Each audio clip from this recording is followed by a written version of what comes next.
ರಾಜ್ಯದಲ್ಲಿ ಮತ್ತೆ ಶುರುವಾಯಿತು ಕೊರೋನಾ ಹೆಮ್ಮಾರಿ ಕಾಟ. ಕೋವಿಡ್ಗೆ ಬೆಂಗಳೂರಲ್ಲಿ ಮೊದಲ ಬಲಿ. ಮತ್ತೆ ಬರುತ್ತಾ ಕೋವಿಡ್ ಮಾರ್ಗಸೂಚಿ ಗೈಡ್ಲೈನ್ ಜಾರಿ ಬಗ್ಗೆ ಆರೋಗ್ಯ ಸಚಿವರು ಹೇಳಿದ್ದೇನು? ರಾಜ್ಯದಲ್ಲಿ ಜೋರಾದ ಮುಂಗಾರು ಆರ್ಭಟ, ಸಂತಸದ ಜೊತೆಗೆ ಎಲ್ಲೆಡೆ ಅವಾಂತರ. ರಾಜ್ಯದಲ್ಲಿ ಹೇಗಿದೆ ಮುಂಗಾರು ಮಳೆಯ ಅಬ್ಬರ? ಎಲ್ಲವನ್ನು ನೋಡೋಣ ಕರ್ನಾಟಕ ಟಾಪ್ 20ಯಲ್ಲಿ. ಇಡೀ ಜಗತ್ತನ್ನೇ ಬೆಚ್ಚಿ ಬೀಳಿಸಿದ ಕೊರೋನಾ ಮತ್ತೆ ಕಾಣಿಸಿಕೊಂಡಿದ್ದು ಜನರಲ್ಲಿ ಆತಂಕ ಸೃಷ್ಟಿಸಿದೆ. ಕೊರೋನಾ ಹೆಮ್ಮಾರಿಗೆ ಬೆಂಗಳೂರಿನಲ್ಲಿ ಮೊದಲ ಬಲಿಯಾಗಿದೆ. ನಗರದ ವೈಟ್ಫೀಲ್ಡ್ ಮೂಲದ 85 ವರ್ಷದ ವೃದ್ಧರಲ್ಲಿ ಕೊರೋನಾ ಕಾಣಿಸಿಕೊಂಡಿತ್ತು. ಕೊರೋನಾ ದಿಸೆಯಿಂದ ಉಸಿರಾಟದಲ್ಲಿ ಸಮಸ್ಯೆ ಉಂಟಾಗಿ ಅಸುನೀಗಿದ್ದಾರೆ. ಈ ಬಗ್ಗೆ ಸಚಿವ ದಿನೇಶ್ ಗುಂಡೂರಾವ್ ಮಾತನಾಡಿ, ಡೆತ್ ಆಡಿಟ್ ಮಾಡುವುದಕ್ಕೆ ಹೇಳಿದ್ದೇನೆ. ಕೋವಿಡ್ನಿಂದ ಡೆತ್ ಆಯ್ತಾ ಬೇರೆ ಕಾರಣದ ಅಂಥೇಳಿ ಚೆಕ್ ಮಾಡ್ತೇವೆ ಅಂತ ಹೇಳಿದ್ರು. ಇತ್ತ ಬೆಂಗಳೂರಿನಲ್ಲಿ ಕೊರೋನಾ ಸೋಂಕಿತರ ಸಂಖ್ಯೆ ನಿಧಾನಗತಿಯಲ್ಲಿ ಹೆಚ್ಚಾಗ್ತಿದೆ. ನಗರದ ಮಲ್ಲೇಶ್ವರ, ರಾಜಾಜಿನಗರದಲ್ಲಿ ಇಬ್ಬರಿಗೆ ಕೊರೋನಾ ಕಾಣಿಸಿಕೊಂಡಿದೆ. ಮಲ್ಲೇಶ್ವರದಲ್ಲಿ 45 ವರ್ಷದ ವ್ಯಕ್ತಿಗೆ ಕೋವಿಡ್ ಪಾಸಿಟಿವ್ ಬಂದರೆ ರಾಜಾಜಿನಗರದಲ್ಲಿ 38 ವರ್ಷದ ವ್ಯಕ್ತಿಯಲ್ಲಿ ಕೊರೋನಾ ಕಾಣಿಸಿಕೊಂಡಿದೆ. ಇಬ್ಬರಿಗೂ ಯಾವುದೇ ಟ್ರಾವೆಲ್ ಹಿಸ್ಟರಿ ಇಲ್ಲ. ಕೊರೋನಾ ಸೋಂಕು ಕಾಣಿಸಿಕೊಂಡಿರುವುದು ಅಚ್ಚರಿಗೆ ಕಾರಣವಾಗಿದೆ. ಸದ್ಯ ಇಬ್ಬರನ್ನು ಕೂಡ ಹೋಮ್ ಐಸೋಲೇಷನ್ನಲ್ಲಿರಿಸಿ ಚಿಕಿತ್ಸೆಯನ್ನು ನೀಡಲಾಗ್ತಿದೆ. ಅದು ನಿನ್ನೆ ಒಂದು ಡೆತ್ ಆಗಿದೆ. ಅದು 17ನೇ ತಾರೀಕು ಬಹುಶಃ ಆಗಿರುವಂಥ ಡೆತ್. ಅದು ಅವರಿಗೆ 84 ವರ್ಷ ವೃದ್ಧರಿಗೆ ಆಗಿರುವಂಥದ್ದು. ಅದನ್ನು ಆಡಿಟ್ ಮಾಡಿಸ್ತಾ ಇದ್ದೀವಿ. ಅವರಿಗೆ ಕೋವಿಡ್ ಪಾಸಿಟಿವ್ ಬಂದಿದೆ. ಆದರೆ ಅವರು 1 ವರ್ಷದಿಂದ ಬೆಡ್ ರಿಡನ್ ಆಗಿದ್ದರು. ಅವರಿಗೆ ಹಿಪ್ ರಿಪ್ಲೇಸ್ಮೆಂಟ್ ಆಗಿತ್ತು. ಆಮೇಲೆ ಅವ್ರಿಗೆ ಏನು ಹಾರ್ಟ್ ಸಮಸ್ಯೆಗಳು ಕೂಡ ಇತ್ತು. TB ಪೇಷಂಟು ಕೂಡ ಆಗಿದ್ದರು. ಸೊ ಎಲ್ಲ ನಾನಾ ವಿಷಯಗಳಿದೆ. ರಾಜ್ಯದಲ್ಲಿ ಕೊರೋನಾ ಸಂಖ್ಯೆ ನಿಧಾನಗತಿಯಲ್ಲಿ ಏರಿಕೆ ಆಗ್ತಿದೆ. ರಾಜ್ಯದಲ್ಲಿ ಈವರೆಗೂ 38 ಮಂದಿಯಲ್ಲಿ ಕೊರೋನಾ ಸೋಂಕು ಪತ್ತೆಯಾಗಿದೆ. ಬೆಂಗಳೂರು ನಗರವೊಂದರಲ್ಲೇ 32 ಮಂದಿಯಲ್ಲಿ ಸೋಂಕು ಕಾಣಿಸಿಕೊಂಡಿರುವುದು ಬೆಂಗಳೂರಿನ ನಿದ್ದೆಗೆಡಿಸಿದೆ. ಕೇವಲ ಬೆಂಗಳೂರು ಮಾತ್ರವಲ್ಲದೆ ಮೈಸೂರಿನಲ್ಲಿ ಇಬ್ಬರಲ್ಲಿ ಕೊರೋನಾ ಸೋಂಕಿರುವುದು ಕನ್ಫರ್ಮ್ ಆಗಿದೆ. ಇನ್ನು ಬೆಂಗಳೂರು ಗ್ರಾಮಾಂತರ, ವಿಜಯನಗರ, ಬಳ್ಳಾರಿ, ದಕ್ಷಿಣ ಕನ್ನಡದಲ್ಲಿ ತಲಾ ಒಂದೊಂದು ಪ್ರಕರಣ ಕಾಣಿಸಿಕೊಂಡಿದೆ. ಇನ್ನು ರಾಜ್ಯದಲ್ಲಿ ಕೊರೋನಾ ಟೆಸ್ಟ್ಗೆ ಆರೋಗ್ಯ ಇಲಾಖೆ ಮುಂದಾಗಿದೆ. ಈ ಬಗ್ಗೆ ಆರೋಗ್ಯ ಸಚಿವ ದಿನೇಶ್ ಗುಂಡೂರಾವ್ ಮಾತನಾಡಿ, ನಾಳೆಯಿಂದ ಎಲ್ಲ ಸರ್ಕಾರಿ ಖಾಸಗಿ ಆಸ್ಪತ್ರೆಗಳಲ್ಲಿ ಕೋವಿಡ್ ಟೆಸ್ಟ್ ಅನ್ನು ಮಾಡಲಾಗುತ್ತೆ. ಹೀಗಾಗಿ ಎಲ್ಲ ಸೆಂಟರ್ಗಳಿಗೆ ನಾಳೆ ನಾಡಿದ್ದು ಟೆಸ್ಟಿಂಗ್ ಕಿಟ್ ಅನ್ನು ತಲುಪಿಸ್ತೇವೆ ಅಂತ ಹೇಳಿದ್ರು. ILI ಸಾರಿ ಕೇಸ್ ಟೆಸ್ಟ್ ಮಾಡಬೇಕು, ಖಾಸಗಿ ಮತ್ತು ಸರ್ಕಾರಿಯಲ್ಲೂ ಕೂಡ ಟೆಸ್ಟ್ ಮಾಡಬೇಕು. ದೇಶದಲ್ಲಿ ಹೇಗಿರುತ್ತೆ ಅಂತ ನೋಡ್ತೇವೆ ಕೊರೋನಾ ಕೇಸ್ಗಳು, ಬಳಿಕ ಸಭೆಯನ್ನ ಮಾಡಿ ಮುಂದಿನ ನಿರ್ಧಾರವನ್ನು ತೆಗೆದುಕೊಳ್ತೇವೆ ಅಂತ ಹೇಳಿದ್ರು. ಈಗಾಗಲೇ ನಾವು ಎಲ್ಲ ಕಡೆ ಟೆಸ್ಟ್ಗಳನ್ನು ಮಾಡೋದಕ್ಕೆ ನಮ್ಮ ಇಲಾಖೆಯವರು ಕೂಡ ಹೇಳಿದ್ದೀವಿ. ಟೆಸ್ಟಿಂಗ್ ಕಿಟ್ಸ್ ಎಲ್ಲ ಬಹುತೇಕ ನಾಳಿದ್ರಲ್ಲಿ ಎಲ್ಲ ನಮ್ಮ ಸೆಂಟರ್ಸ್ಗೆ ಮುಟ್ತದೆ. RT-PCR ಕಿಟ್ಸ್ ಎಲ್ಲ. ಸೊ ಎಲ್ಲೆಲ್ಲಿ ಅವಶ್ಯಕತೆ ಇರುವಂಥ ಕಡೆ ಟೆಸ್ಟ್ ಮಾಡೋದಕ್ಕೆ ನಾವು ಹೇಳಿದ್ದೀವಿ. ರಾಜ್ಯದಲ್ಲಿ ಕೊರೋನಾ ಆರ್ಭಟ ನಿಧಾನಗತಿಯಲ್ಲಿ ಏರಿಕೆ ಆಗ್ತಾ ಇದೆ. ಇದು ಜನರಲ್ಲಿ ಆತಂಕವನ್ನು ಉಂಟು ಮಾಡ್ತಿದೆ. ಕೋವಿಡ್ ಸಂಬಂಧ ಆರೋಗ್ಯ ಸಚಿವ ದಿನೇಶ್ ಗುಂಡೂರಾವ್ ಮಾತನಾಡಿ, ಸದ್ಯಕ್ಕೆ ರಾಜ್ಯದಲ್ಲಿ ಯಾವುದೇ ಗೈಡ್ಲೈನ್ಸ್ ಇಲ್ಲ ಅಂತ ತಿಳಿಸಿದ್ದಾರೆ. ಒಂದು ರಾಜ್ಯದಿಂದ ಮತ್ತೊಂದು ರಾಜ್ಯದ ಓಡಾಟಕ್ಕೆ ಯಾವುದೇ ರೀತಿಯ ನಿರ್ಬಂಧ ಇಲ್ಲ. ಹೀಗಾಗಿ ಯಾರೂ ಕೂಡ ಆತಂಕ ಪಡುವ ಅವಶ್ಯಕತೆ ಇಲ್ಲ. ಗಡಿ ಭಾಗದಲ್ಲೂ ಕೂಡ ಹೆಚ್ಚಿನ ಒತ್ತನ್ನು ನೀಡ್ತೇವೆ ಅಂತ ಹೇಳಿದರು.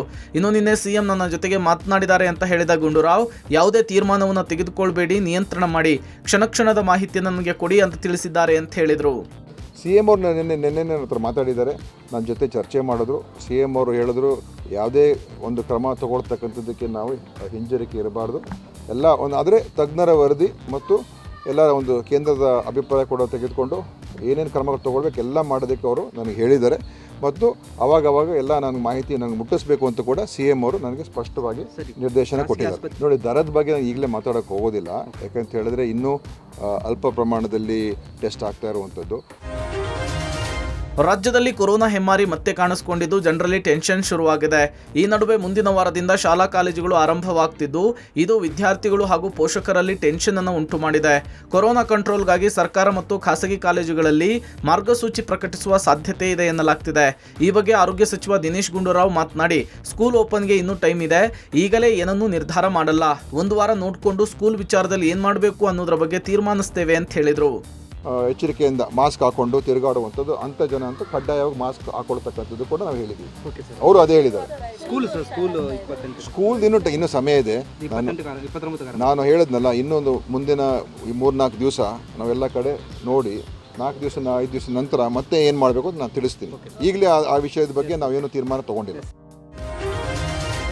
ರಾಜ್ಯದಲ್ಲಿ ಮುಂಗಾರು ಆರಂಭಗೊಂಡಿದೆ. ಇದಕ್ಕೂ ಮುನ್ನ ರಾಜ್ಯದಲ್ಲಿ ಸುರಿದ ಪೂರ್ವ ಮುಂಗಾರು ಸಾಕಷ್ಟು ಅವಾಂತರ ಸೃಷ್ಟಿ ಮಾಡಿತ್ತು. ಇತ್ತ ಹಾಸನದಲ್ಲಿ ಧಾರಾಕಾರ ಮಳೆಗೆ ರಾಷ್ಟ್ರೀಯ ಹೆದ್ದಾರಿ 75ರಲ್ಲಿ ಭೂಕುಸಿತ ಉಂಟಾಗಿದೆ. ಸಕಲೇಶಪುರ ತಾಲೂಕಿನ ಅಡ್ಡನಗುಡ್ಡದ ಬಳಿ ಈ ಘಟನೆ ಆಗಿದೆ. ಭೂಕುಸಿತದಿಂದಾಗಿ ವಾಹನ ಸವಾರರಲ್ಲಿ ಆತಂಕ ಮೂಡಿದೆ. ಇತ್ತ ಶಿರಾಡಿ ಘಾಟ್ ರಸ್ತೆಯಲ್ಲಿ 2 ಕಡೆ ಭೂಕುಸಿತ ಉಂಟಾಗಿದೆ. ರಾಷ್ಟ್ರೀಯ ಹೆದ್ದಾರಿ 75 ಬೆಂಗಳೂರು ಮಂಗಳೂರು ಸಂಪರ್ಕ ಕಲ್ಪಿಸುವ ರಸ್ತೆ ಇದಾಗಿದ್ದು ತಡೆಗೋಡೆ ನಿರ್ಮಿಸಿದ್ರು. ತಡೆಗೋಡೆಯ ಮೇಲಿಂದ ರಸ್ತೆಗೆ ಮಣ್ಣು ಕುಸಿತ ಇರುವುದು ವಾಹನ ಸವಾರರ ಆತಂಕ ಕಾರಣ ಆಗಿದೆ. ಇನ್ನು ಮಳೆಗಾಲದ ಆರಂಭದಲ್ಲೇ ಹಾಸನದ ಹಲವೆಡೆ ಹೀಗೆ ಭೂಮಿ ಕುಸಿತ ಇರುವುದು ಸ್ಥಳೀಯರ ನಿದ್ದೆಗೆಡಿಸಿದೆ. ಮಂಗಳೂರಿನಲ್ಲಿ ಗಾಳಿ ಮಳೆ ಮುಂದುವರೆದಿದೆ. ನಿರಂತರ ಮಳೆಗೆ ರಾಜಕಾಲುವೆಯ ನೀರು ಉಕ್ಕಿ ರಸ್ತೆ ಬದಿ ಹರಿದು ಕೃತಕ ನೆರೆ ಸೃಷ್ಟಿ ಮಾಡಿದೆ. ನಗರದ ಪಂಪ್ವೆಲ್ ಫ್ಲೈಓವರ್ನ ಕೆಳಭಾಗದ ರಸ್ತೆ ಸಂಪೂರ್ಣ ಜಲಾವೃತವಾಗಿದ್ದು ವಾಹನ ಸಂಚಾರಕ್ಕೆ ಅಡ್ಡಿಪಡಿಸಿದೆ.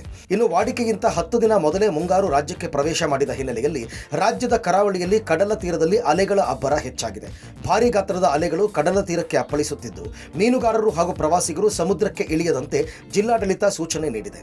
ಮಂಗಳೂರಿನ ತಣ್ಣೀರುಬಾವಿ ಬೀಚ್ನಲ್ಲಿ ಕಟ್ಟೆಚ್ಚರ ವಹಿಸಲಾಗಿದ್ದು ಜೀವರಕ್ಷಕ ದಳ, ಕರಾವಳಿ ಕಾವಲು ಪೊಲೀಸ್ ಪಡೆಯಿಂದ ಭದ್ರತೆ ಒದಗಿಸಲಾಗಿದೆ. ಪ್ರವಾಸಿಗರನ್ನ ತೀರಕ್ಕೆ ತೆರಳದಂತೆ ಸಿಬ್ಬಂದಿ ಎಚ್ಚರ ವಹಿಸುತ್ತಿದ್ದಾರೆ. ಕಳೆದ 3-4 ದಿನದಿಂದ ಉತ್ತರ ಕನ್ನಡ ಜಿಲ್ಲೆಯಲ್ಲಿ ಮಳೆ ಅಬ್ಬರ ಜೋರಾಗಿದೆ. ಧಾರಾಕಾರ ಮಳೆ ಹಿನ್ನೆಲೆಯಲ್ಲಿ ಕಾಳಿ ನದಿಯಲ್ಲಿ ನೀರಿನ ಪ್ರಮಾಣ ಹೆಚ್ಚಾಗಿದ್ದು ಕಾರವಾರ ತಾಲೂಕಿನ ಕದ್ರಾ ಜಲಾಶಯ ಭರ್ತಿಯಾಗಿದೆ. ಜಲಾಶಯದ ಇಂದಿನ ನೀರಿನ ಮಟ್ಟ 30.98 ಮೀಟರ್ ಇದೆ. ಡ್ಯಾಂನ ಒಳಹರಿವು 9,736 ಕ್ಯೂಸೆಕ್ ಇದ್ದು ಹೊರಹರಿವು 10,558 ಕ್ಯೂಸೆಕ್ ಇದೆ. ಜಿಲ್ಲಾಡಳಿತ ಪ್ರವಾಹ ನಿಯಂತ್ರಿಸೋಕೆ ನೀರಿನ ಮಟ್ಟ 30 ಮೀಟರ್ ನಿಗದಿಪಡಿಸಲಾಗಿದ್ದು ನಿಗದಿಪಡಿಸಿದ ಮೀಟರ್ಗಿಂತ ಹೆಚ್ಚು ನೀರು ಹರಿದು ಬರ್ತಾ ಇರೋದ್ರಿಂದ ಯಾವ ಸಂದರ್ಭದಲ್ಲಾದರೂ ನೀರನ್ನ ಹೊರಬಿಡಲಾಗುತ್ತೆ ಅಂತ ಕೆಪಿಸಿ ಮಾಹಿತಿ ಕೊಟ್ಟಿದ್ದು ನದಿ ಪಾತ್ರದ ಜನರಿಗೆ ಎಚ್ಚರಿಕೆಯನ್ನ ರವಾನಿಸಲಾಗಿದೆ. ಇತ್ತ ಯುವಕನೊಬ್ಬ ಕಾಲು ಜಾರಿ ಭದ್ರಾ ನದಿಗೆ ಬಿದ್ದ ಘಟನೆ ಕಾರವಾರದ ಸುಂಕೇರಿ ಬಳಿ ನಡೆದಿದೆ. ಸಂತೋಷಕ್ಕಾಗಿ ಭದ್ರಾ ನದಿ ಹಿನ್ನೀರಿನಲ್ಲಿ ಬೋಟ್ ಸಹಾಯದಿಂದ ಹುಡುಕಾಟ ನಡೆಸಲಾಗುತ್ತಿದೆ. ಕಾಫಿನಾಡು ಚಿಕ್ಕಮಗಳೂರಿನಲ್ಲಿ ಮಳೆ ಅಬ್ಬರ ಜೋರಾಗಿದೆ. ಕಳೆದೊಂದು ವಾರದಿಂದ ಧಾರಾಕಾರ ಮಳೆಯಾಗ್ತಿದ್ದು ಜನಜೀವನ ಅಸ್ತವ್ಯಸ್ತಗೊಂಡಿದೆ. ಬಿರುಗಾಳಿ ಸಹಿತ ಭಾರೀ ಮಳೆಗೆ ಗುಡ್ಡಗಾಡು ಪ್ರದೇಶದ ಜನರು ಗುಡ್ಡ ಕುಸಿಯುವ ಆತಂಕದಲ್ಲಿದ್ದಾರೆ.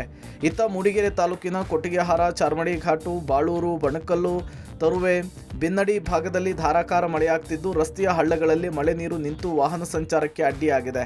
ಹಾಗೆ ಜಿಲ್ಲೆಯ ಹಲವೆಡೆ ವಿದ್ಯುತ್ ಸಂಪರ್ಕ ಕಡಿತವಾಗಿದ್ದು ಕತ್ತಲಲ್ಲಿಯೇ ಜನರು ಜೀವನ ನಡೆಸಬೇಕಾದಂತಹ ಪರಿಸ್ಥಿತಿ ಇದೆ. ಇನ್ನು ಮೂಡಿಗೆರೆ ತಾಲೂಕಿನ ಬಣಕಲ್ ಬಳಿ ಚಾಲಕನ ನಿಯಂತ್ರಣ ತಪ್ಪಿದ ಕಾರು ಕಾಲುವೆಗೆ ಉರುಳಿ ಬಿದ್ದಿದೆ. ಇಲ್ಲಿನ ರಾಷ್ಟ್ರೀಯ ಹೆದ್ದಾರಿ 173ರಲ್ಲಿ ರಸ್ತೆ ಮೇಲೆ ನೀರು ನಿಂತಿದೆ. ನೀರಿನ ನಡುವೆ ಕಾರು ಚಲಾಯಿಸುವಾಗ ನೀರಿನ ರಭಸಕ್ಕೆ ಜಾರಿ ಕಾಲುವೆಗೆ ಉರುಳಿ ಬಿದ್ದಿದೆ ಕಾರು. ಸದ್ಯ ಘಟನೆಯಲ್ಲಿ ಯಾವುದೇ ಪ್ರಾಣಹಾನಿಯಾಗಿಲ್ಲ. ಕಳೆದ 4 ದಿನದ ಹಿಂದಷ್ಟೇ ಇದೇ ರೀತಿ ಕಾರು ಬಸ್ಸು ಕೂಡ ಆಕ್ಸಿಡೆಂಟ್ಗೀಡಾಗಿದ್ದು ಇಲ್ಲಿ ಸ್ಮರಿಸಬಹುದಾಗಿದೆ. ಮಹಾಮಳೆಗೆ ಮಲೆನಾಡು ಚಿಕ್ಕಮಗಳೂರಿನಲ್ಲಿ 3ನೇ ಬಲಿಯಾಗಿದೆ. ಬಿರುಗಾಳಿ ಸಹಿತ ಸುರಿದ ಭಾರೀ ಮಳೆಗೆ ಮರವೊಂದು ಆಟೋ ಮೇಲೆ ಬಿದ್ದು ಚಾಲಕ ಸಾವಿಗೀಡಾದ ಘಟನೆ ಕೊಪ್ಪ ತಾಲೂಕಿನ ಭೈರೇದೇವರು ಗ್ರಾಮದ ಬಳಿ ನಡೆದಿದೆ. ಮರ ಬಿದ್ದ ರಭಸಕ್ಕೆ ಆಟೋ ಸಂಪೂರ್ಣ ಜಖಮಾಗಿದೆ. ಇತ್ತ ಚಲಿಸುತ್ತಿದ್ದ ಕಾರಿನ ಮೇಲೆ ಮರ ಬಿದ್ದು 4 ಗಂಭೀರ ಗಾಯಗೊಂಡ ಘಟನೆ ಕಡಬ ತಾಲೂಕಿನ ನೂಜಿ ಬಾಳ್ತಿಲ ಬಳಿ ನಡೆದಿದೆ. ಕುಕ್ಕೆ ಸುಬ್ರಹ್ಮಣ್ಯದಿಂದ ಧರ್ಮಸ್ಥಳಕ್ಕೆ ತೆರಳುತ್ತಿದ್ದ ವೇಳೆ ಘಟನೆ ಸಂಭವಿಸಿದೆ. ಕಾರಿನಲ್ಲಿ ಸಿಲುಕಿಕೊಂಡ ಪ್ರಯಾಣಿಕರನ್ನ ಸ್ಥಳೀಯರು ಮೇಲಕ್ಕೆತ್ತಿದ್ದಾರೆ. ಘಟನೆಯಲ್ಲಿ ಯಾವುದೇ ಪ್ರಾಣಾಪಾಯ ಸಂಭವಿಸಿಲ್ಲ. ಹಾಸನದಲ್ಲಿ ಸುರಿಯುತ್ತಿರುವ ಧಾರಾಕಾರ ಮಳೆಗೆ ಮನೆಯ ಗೋಡೆಯೊಂದು ಕುಸಿದಿದೆ. ಗೋಡೆ ಕುಸಿದ ಪರಿಣಾಮ 3 ಮಹಿಳೆಯರು, ಓರ್ವ ಪುರುಷ ಸೇರಿ 4 ಗಾಯಗೊಂಡಿದ್ದಾರೆ. ಸಕಲೇಶಪುರ ಪಟ್ಟಣದ ಹೊಸ ಬಸ್ ನಿಲ್ದಾಣದ ಬಳಿ ಘಟನೆ ನಡೆದಿದ್ದು ಗಾಯಾಳುಗಳಿಗೆ ಸಕಲೇಶಪುರ ಕ್ರಾಫರ್ಡ್ ಆಸ್ಪತ್ರೆಯಲ್ಲಿ ಚಿಕಿತ್ಸೆ ಕೊಡಿಸಲಾಗುತ್ತಿದೆ. ರಾಷ್ಟ್ರ ರಾಜಧಾನಿ ದೆಹಲಿಯಲ್ಲೂ ಕೂಡ ಧಾರಾಕಾರ ಮಳೆಯಾಗ್ತಿದೆ. ದೆಹಲಿ ಎನ್ಸಿಆರ್ನ ಹಲವು ಭಾಗಗಳಲ್ಲಿ ಗುಡುಗು ಸಹಿತ ಮಳೆಯಾಗ್ತಿದ್ದು ಜನಜೀವನ ಅಸ್ತವ್ಯಸ್ತಗೊಂಡಿದೆ. ಧಾರಾಕಾರ ಮಳೆಯಿಂದ ದೆಹಲಿಯ ಹಲವೆಡೆ ರಸ್ತೆಗಳು ಜಲಾವೃತಗೊಂಡಿದ್ದು ವಾಹನ ಸಂಚಾರಕ್ಕೆ ಅಡ್ಡಿ ಉಂಟಾಗ್ತಿದೆ. ದೆಹಲಿಯಲ್ಲಿ ದಟ್ಟ ಮೋಡದ ವಾತಾವರಣ ನಿರ್ಮಾಣವಾಗಿದ್ದು ವಿಮಾನ ಸಂಚಾರಕ್ಕೆ ಅಡ್ಡಿ ಉಂಟಾಗಿದೆ. ಭಾರೀ ಮಳೆಯ ಪರಿಣಾಮ ದೆಹಲಿ ವಿಮಾನ ನಿಲ್ದಾಣದಲ್ಲಿ 100ಕ್ಕೂ ಹೆಚ್ಚು ವಿಮಾನಗಳ ಹಾರಾಟದಲ್ಲಿ ವ್ಯತ್ಯಯ ಉಂಟಾಗಿದೆ. ಹಾಗೆ 49ಕ್ಕೂ ಹೆಚ್ಚು ವಿಮಾನಗಳ ಮಾರ್ಗ ಬದಲಾವಣೆಯನ್ನು ಮಾಡಲಾಗಿದ್ದು ಇದರಿಂದ ಪ್ರಯಾಣಿಕರು ಪರದಾಡುವಂತಹ ಸ್ಥಿತಿ ನಿರ್ಮಾಣವಾಗಿದೆ. ಸದ್ಯ ದೆಹಲಿಯಲ್ಲಿ ರೆಡ್ ಅಲರ್ಟ್ ಘೋಷಣೆಯಾಗಿದ್ದು ಮಳೆ ಅನಾಹುತ ತಡೆಗೆ ಇಲ್ಲಿನ ಸರ್ಕಾರ ಯಾವ ರೀತಿ ಸಿದ್ಧತೆಯನ್ನು ಮಾಡಿಕೊಂಡಿದೆ ಅನ್ನೋದು ಸದ್ಯಕ್ಕಿರುವಂತಹ ಪ್ರಶ್ನೆಯಾಗಿದೆ.